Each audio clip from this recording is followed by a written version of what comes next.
guys! Finally, after 2 months, nakalabas na kami ng checkpoint.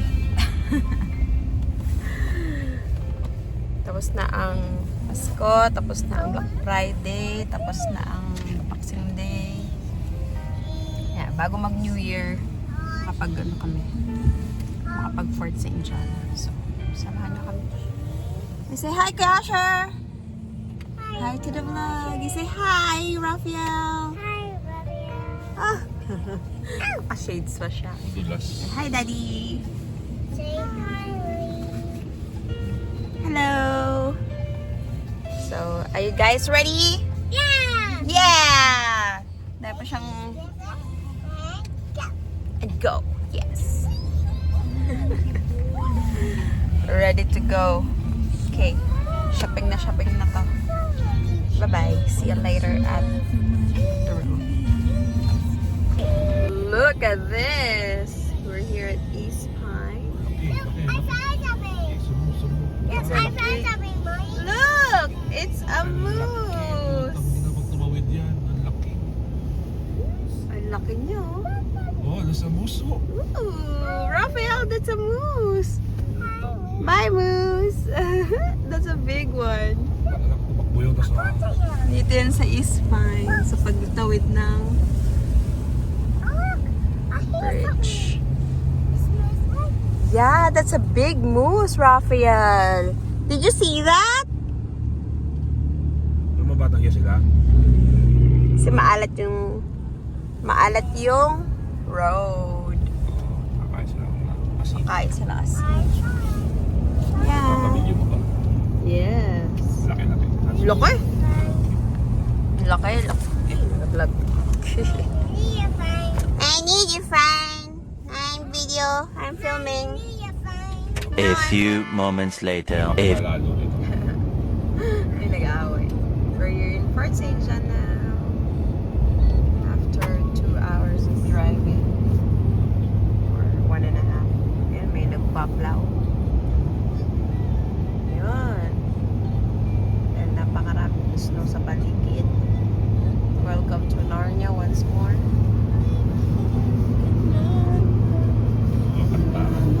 Kung magagawa.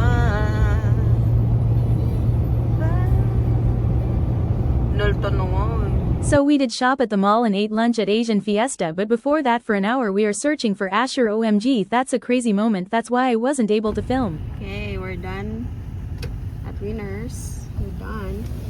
The mall. We're now heading to Walmart. It's so cold. It's freaking 22, minus 22. Oh my gosh. Grabe lamig. Oh God. Siya. Pinyet, ang lamig. Kapunyet ang lamig. Grabe. Okay, maglagas muna kami. It's 1:30 na. 1:31. Here in Fort St. John.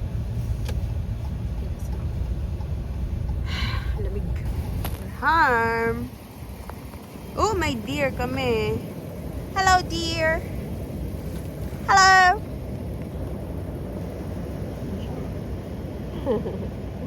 Wala na wala.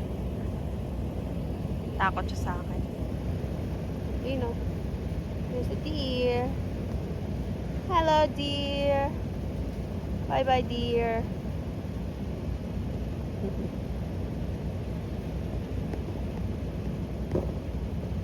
Gusto siya. Bye-bye. Nakakauwi lang namin galing Fort St. John. And yeah.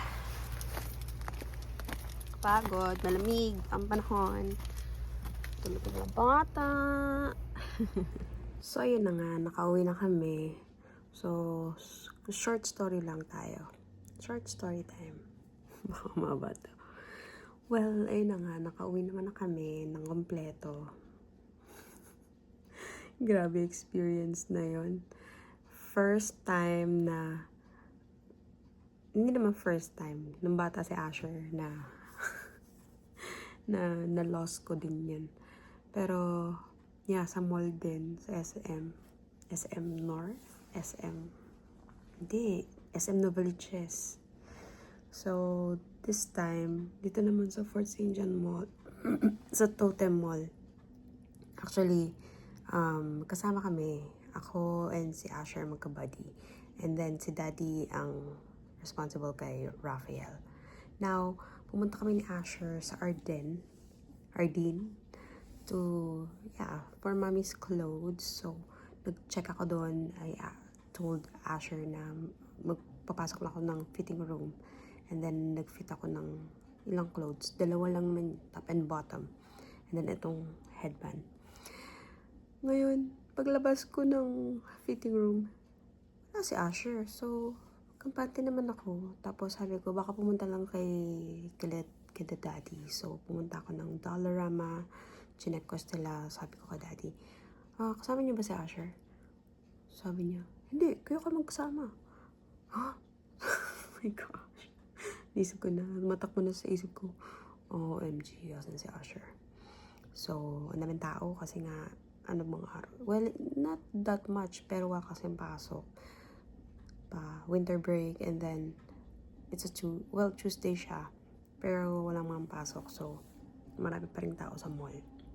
So, umikot ako, naglakad-lakad ako, tinignan ko dun sa Asian Fiesta, kung dumiretso ba siya doon siya nagpahinga, and tinignan ko din sa sakyan, baka kinuha niya yung cellphone niya. And then, wala doon. So, nakita ko ng security. Sabi ko, I'm looking for my son. And then, babae siya. And then, thanks to that kind lady who helped me to find Asher. And then, actually, naging dalawa sila since ang tagal na nga namin naghahanap. So, buti na lang may security dun sa mall kahit pa paano may tumutulong. But, then, hindi namin mahanap si Asher. Kaya, after searching the whole area, the mall, the building, the parking lot, yung katabing mga stores, Winners, Staples, tinignan din nung babae, security, lahat ng washroom, wala, sa cinema, wala, sa washroom ng malapit dun sa dulo, wala, Ernie's, wala, grabe, wala talaga lahat. Sa Kohl's, wala. So, sabi sa akin ng security guard, baka daw pumunta sa rec center across the building, across the street, or sa Walmart also across the street, which is, personally, hindi gagawin ni Asher yun. For me, si Asher is going to stay with us no matter what. Or kung pagod na siya, or hinahanap niya kami, pupunta yan sa sasakyan namin. Hindi siya lalabas, hindi siya pupunta ng anywhere, hindi siya pupunta ng ibang lugar na hindi kami kasama. So, doon ako naghintay, si Daddy naghahanap siya kasama ng mga security guard. And then ako napagod, hindi ako napagod, pero nag-aalala lang ako. Tapos ang binabantayan ko na ngayon is si Raphael.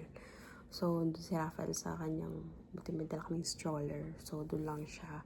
And then ako nakaupo doon sa may lobby ng Asian Fiesta. So, sabi ko, hindi ako makakain. Tapos nakahain na yung pagkain namin. Hindi ako makakain. Sabi ko, ipa-take out ko na to. So, hindi kami kakain. Uwi na lang kami. So, sabi ko, hindi pa kami uuwi kasi wala pa nga si Asher. So, naisip ko, baka doon sa Ardenne, nandun lang siya. Baka pumasok sa fitting room. And yung huling usap namin, medyo, may pinag-usapan kami ni Asher about cellphone data usage. So, feeling ko na upset siya kasi nga na-charge kami ng medyo malaki-laki doon. Kasi gamit lang niya ng cellphone niya. So, ngayon, sabi ko, gusto ko yung batang yun. Tapos, sabi ko, pa-take out ko na yung food. So, sabi ko, iwan ko muna dyan yung food. Babalikan ko lang yung Ardenne. Baka nandun lang ulit siya. Bumalik lang siya doon. Kasi doon kami nga huling naghiwalay. As in, doon lang sa fitting room. So, inisip ko baka nandun pa rin siya or bumalik siya doon or baka hopefully nandun siya. So, pumunta kami ni Raphael, dagdal ko yung stroller, ganyan. So, nakita ko yung security palabas ng Ardenne. Sabi niya, we look everywhere, we search everywhere also. Wala pa din doon si Asher, wala sa Ardenne, wala sa mga fitting room. So, si Daddy, balak na namin is ilagay na sa sasakyan lahat ng napamili namin, and pupunta siya sa Walmart, and then that's it. Maghanap siya doon. Yun lang yung plan. So, kausap ko yung security guard, sabi ko, hindi, kasama lang kami kanina, ganito, ganyan, nag-uusap lang kami. And then, until, pagtingin ko sa right side ko, si Asher yun. May tumatayo, may nakita ko nagpupungos-pungos na bata. Sabi ko, that's my son. Tapos, tinawagan ko agad si daddy. Sabi ko, daddy, nasaan ka na? Nasa puti, hindi pa siya nakakalis. Sabi ko, balik ka dito, nandito na si Asher.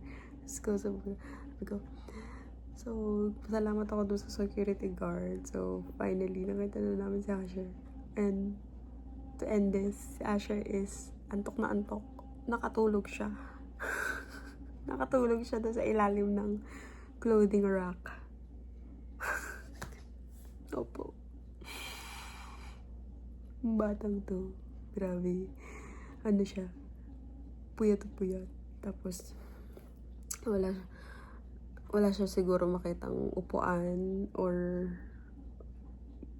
ewan, wala siya nakitang upuan, kaya pumunta siya sa sa ilalim nung clothing rack ng Ardeen.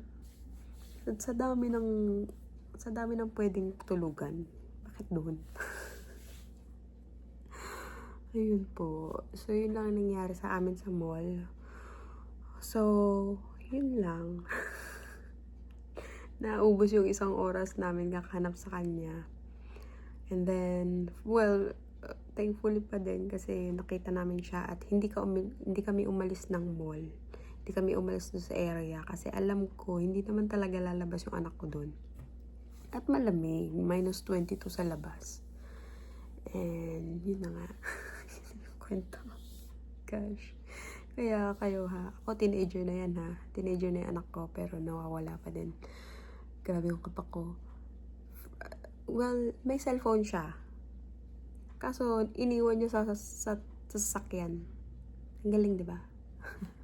Sabi ko pa naman sa kanya, balikan na lang natin mamaya pagtapos natin dito sa mall kasi hindi pa kami nagla-lunch. So, yun na nga ang nangyari kanina. So, ayun, bumalik kami sa Asian Fiesta at kinain na namin yung lunch namin. Diyos ko, wala talaga akong gana nung nakita ko yung gutom na ako. Tapos nung nakita ko yung pagkain, nakahain ka nung bago nawawala, hindi pa namin nakikita si Asher, hindi ako makakain. Sabi ko, hindi talaga. So, finally, nakita namin si Asher, thank God. Tulog. Tinalog. Ay, nako talaga. Sa ulo, no? Pero, yun na nga. Happy pa rin kami kasi hindi naman siya talaga nawala. Grabe na yung takbo ng isip ko. Baka inisip ko may kumuha na sa kanya. Inisip ko baka mamaya wala na kaming Asher. Pero, hindi. Thank God. Hindi po. So, yun lang aking story time sa mall. Diyos ko, hindi na ako nag-vlog nun. Kasi nga, binigay ko kay Paeng yung phone ko para distract siya. Oh my gosh.